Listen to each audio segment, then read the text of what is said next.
Comment un algorithme peut-il deviner un mot de passe? C'est ce qu'on va voir. Tout part d'un fichier, protégé par 2 mots de passe. A priori, c'est inviolable.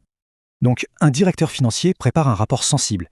Il le préserve, le compresse. Double sécurité?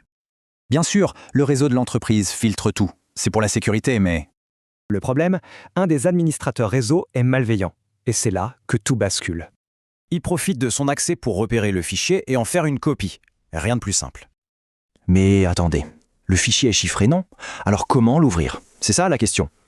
La solution, c'est ce qu'on appelle une attaque par dictionnaire. Une méthode automatisée et redoutable. Le principe est simple. Le logiciel essaye des milliers de mots de passe à la seconde. Implacable. Et voilà toute la différence. Un mot de passe faible est prévisible. Un mot de passe fort est complexe. Et bingo! Le premier mot de passe est trouvé. Il était simplement dans la liste de l'outil.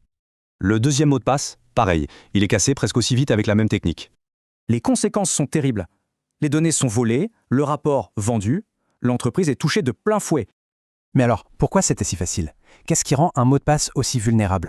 En fait, c'est simple. Un mot de passe faible, c'est un mot de passe prévisible. Trop court, trop simple. Pour être vraiment fort, un mot de passe doit être long, mélanger les caractères et être unique. Au final, la vraie question est là. Ce mot de passe, c'est un vrai verrou ou un simple paillasson?